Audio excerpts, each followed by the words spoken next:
How many times did you go there? I went back 3 times. Three times? Yeah. First time you paid, First time I paid. still overheating. Overheating. Second time you paid, Time I paid still overheating. still overheating.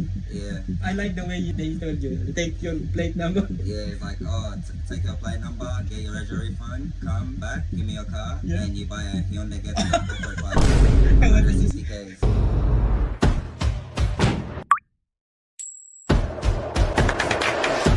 My name is Andre Bonds of the Handsome Mechanic. You should be here. Hello everyone. Good afternoon. For today's video, I'm gonna introduce to you this handsome guy, Mr. Nabil Soliman. Nabil, where are you from? I'm Sudanese. So are you from the place where they spell Google as in Google, and then when they pronounce it, it becomes gule gule? Gulo!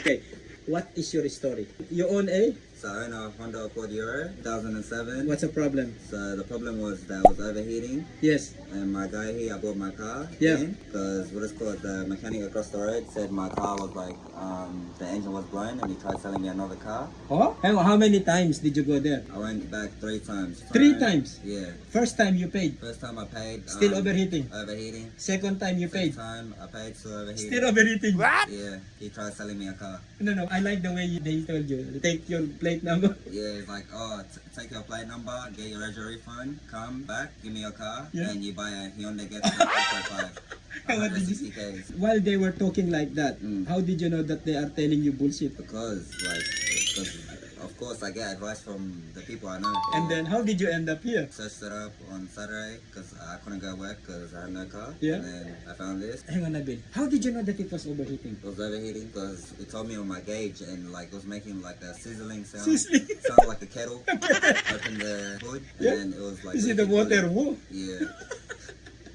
So it was overheating. But what made you think they are lying? Because how can an engine be blown if it's not making a knocking sound, or like it's still drivable and stuff? Wow. How old are you, Nabil? 20. 20. How much knowledge do you have on cars? Not really. Not really. Yeah, but I like cars. Okay. That's the thing. Yes, Yeah. all right. But how did you find Handsome Mechanic? On Google. On Google? I searched these up, saw the rating was good, looked at the reviews, and yeah.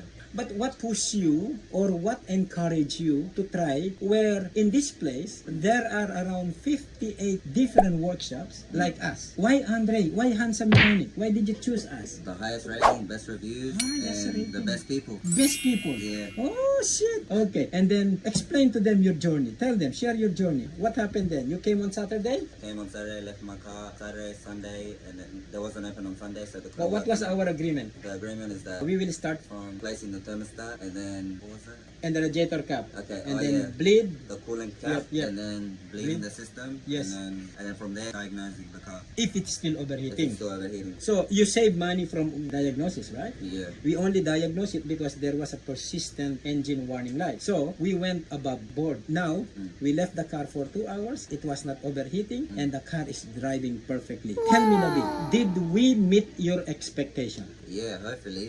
What do you mean, hopefully?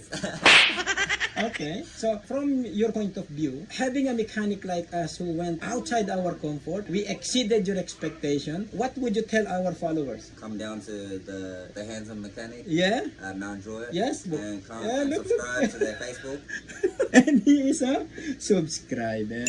So, Nabil, just one short message from my 138,000 followers. Please let them hear your Christmas wish. Come down to the Handsome Mechanic. They got you. If you need anything done. If you And want your Christmas be merry, Yeah. And don't always trust mechanics. Yes. But this one is trustworthy. So come down. wow. So you are now one legit handsome customer? Yeah. You should be here.